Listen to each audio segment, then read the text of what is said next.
ये कहानी है उन 4 दोस्तों की जिनके साथ कुछ ऐसी घटना घटी जिससे उनका पूरा जीवन ही बदल गया। आइए जानते हैं कि क्या हुआ था उनके साथ। मुंबई शहर की रहने वाली प्रिया शर्मा अपने दोस्त रवि, साहिल और विजय के साथ शिमला घूमने का प्लान बनाया।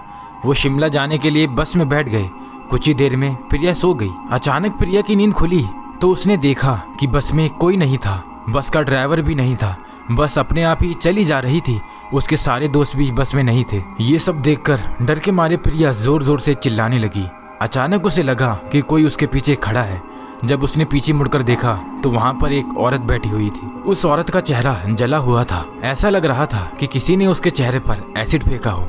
ऐसा भयंकर चेहरा देखकर प्रिया ने चिल्लाना शुरू कर दिया और अचानक प्रिया की नींद उड़ गई। वो एकदम डरी हुई और पसीने से पूरी तरह भीग गई थी। पास में बैठे हुए विजय ने पानी की बोतल दी और बोला, शायद तुमने कोई बुरा सपना देखा होगा। थोड़ी ही देर में सब शिमला पहुंच गए और एक होटल में रात बिताने के लिए गए। दूसरे दिन वो सब मिलकर होटल के पास वाले पहाड़ों पर घूमने जाने का इरादा करते हैं। करीब आधे घंटे में वो सब पहाड़ की सबसे ऊंची चोटी पर पहुंच गए।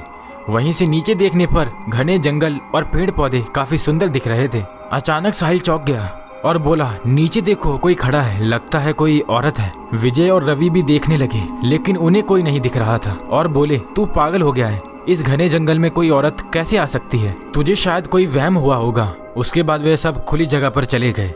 रात होने वाली थी इसलिए वह सब पहाड़ पर ही रुकने का फैसला करते हैं। इसलिए उन सब ने वहाँ पर ही टेंट लगाया और खाने पीने के लिए सामान बाहर निकाला। प्रिया का बैग टेंट के बाहर था इसलिए वह बैग लेने के लिए बाहर गई तो वहाँ पर उसे किसी की आवाजें सुनाई दी। प्रिया उस आवाज की ओर अपनी नजर घुमाती है तो उसे सामने की ओर से कोई 3 आदमी आते हुए दिख रहे थे। उनके हाथों में धारदार हथियार देखकर प्रिया डर जाती है और दौड़ के अपने टेंट के अंदर आ जाती है। उसने अपने दोस्तों से भी यही बात की लेकिन कोई उसकी बातों पर विश्वास नहीं कर रहा था। प्रिया चिल्लाकर बोली, आप सब लोग पागल हो गए हो क्या?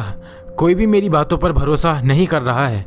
चलिए मेरे साथ बाहर, मैं आपको बताती हूँ। वह सभी बाहर आके टॉर्च से नीचे देखने लगते हैं। इतने में ही उन सभी को भी लगता है कि कोई 3 लोग उनकी ओर आ रहे हैं। ये सब देखकर वह सभी डर जाते हैं और तुरंत ही अपना सामान समेट लेते हैं और बड़े से पत्थर के पीछे जाकर छुप जाते हैं। थोड़ी ही देर में वह सब ऊपर आ जाते हैं। प्रिया देख रही थी कि उनके हाथ, पैर और शरीर आम आदमी जैसे बिल्कुल नहीं थे। वह सब एक जगह पर बैठ जाते हैं और कुछ तंत्र विद्या शुरू करते हैं। उनमें से एक आदमी अपनी हाथों की उंगली को काट देता है लेकिन अंधेरे की वजह से उन्हें कुछ भी ठीक से दिखाई नहीं देता है। अचानक उन चारों ने देखा कि एक औरत उन आदमियों के बीच में आकर लेट जाती है।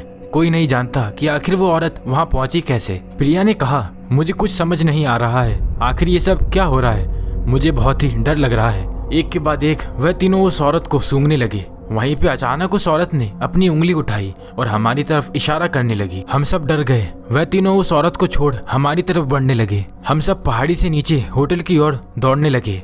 हमारी आवाज सुनकर वो तीनों भी हमारे पीछे दौड़ने लगे। प्रिया और साहिल सबसे आगे थे और विजय और रवि उनके पीछे दौड़ रहे थे। प्रिया और साहिल होटल तक पहुंच गए लेकिन रवि और विजय का कोई पता नहीं चल रहा था। हमने होटल वालों से उनके बारे में सभी बातें की तो उन लोगों ने कहा कि उस पहाड़ पर कोई नहीं जाता है, वो पहाड़ शापित है, जो भी वहाँ जाता है वो कभी वापस नहीं आता। आपकी किस्मत अच्छी है कि आप जिंदा हैं। लेकिन हमारे दोस्त रवि और विजय कभी भी वापस लौटकर नहीं आए।